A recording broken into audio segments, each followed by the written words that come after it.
Dahil nga sa sobrang init ng panahon guys, napunta nga tayo dito sa Villa Alfredos sa Pampanga. Ang kagandahan kasi dito guys is napakaraming pool dito, nasa 12 yata. And meron silang clubhouse na pwedeng mag-accommodate ng 500 to 1,000 na katao. And meron din silang food court. And eto yung mga villas nila guys na pwedeng rentahan pag gusto nyong mag-overnight. So, pag nag-overnight kayo dyan, nagbayad kayo ng room, wala nang bayad yung pool. So, malapit lang yung pool sa mga villas guys. So, hindi ka na magbabayad sa pool kasi kapag pwede ka naman pumunta dyan, hindi ka mag-overnight, magbabayad ka lang ng swimming pool rate. So, eto nga yung pinaka-attraction nila guys. Napakaraming slides. So, ayan. Tapos, eto naman yung ibang klase ng swimming pool. 12 yan guys. Ang kagandahan kasi dito sa swimming pool nila guys is may iba't ibang activities tulad na lang netong swimming pool, wave pool nila guys. So, eto, yung mga tao, ayan na, nag-start na yung pa-wave pool nila. Alas 10 ng umaga yan, guys. So, mga 30 minutes to 45 minutes siyang wave na yan, guys. So, talagang nag-enjoy yung mga tao dyan kasi kakaiba tingnan nyo, sobrang daming tao nyan, guys. Ang saya-saya kasi feeling mo, nasa beach ka, merong wave yung pool. So, isa yan sa mga pinupuntahan dito sa Villa Alfredos Resort sa Pampanga.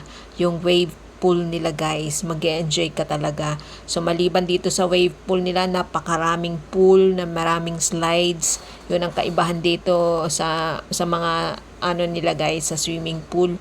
May iba't ibang klase ng slides. Magsasawa ka. Kung hindi mo kaya yung mahabang slides, may maikling slides, merong dalawahan, may apatan. So, kung gusto mo may kasama sa pag-slides, meron din sila dyan guys. And kung gusto mo naman yung lang, maikli lang, may kiddie pool din guys. Ayan, so maraming kiddie pool tulad nyan. Actually, dyan ako nag-slides guys sa kiddie pool. Kasi yun lang yung kaya ko guys. So, eto naman yung package o yung rate ng kanilang zipline, rappelling, meron din guys. At eto naman, aside from that, meron silang mga aquarium, fish tank, may mga isda guys. Ayan, magaganda. May mga attractions sila dito, may mga animals na inalagaan. So, ayan yung aquarium nila guys.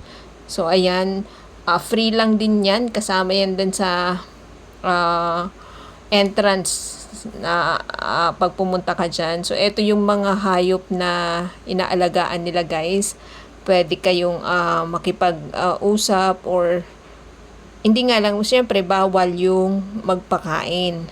Nag-enjoy ako dito guys kasi marami kang kakaiba yung mga ibon nila dito. Dito mo lang makikita. Yan, peacock guys.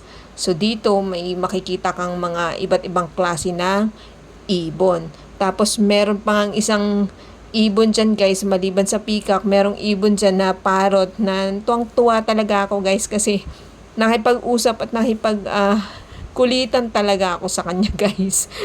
So, maliban sa ibon, may mga iba't ibang klase ng hayop. Ito ang cute ng crown ng ibon na yan, guys.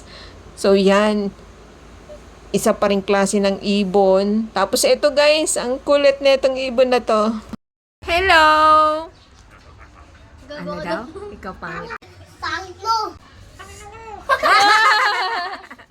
Wag ganon. Maganda ka diba? Ang pogi-pogi mo no?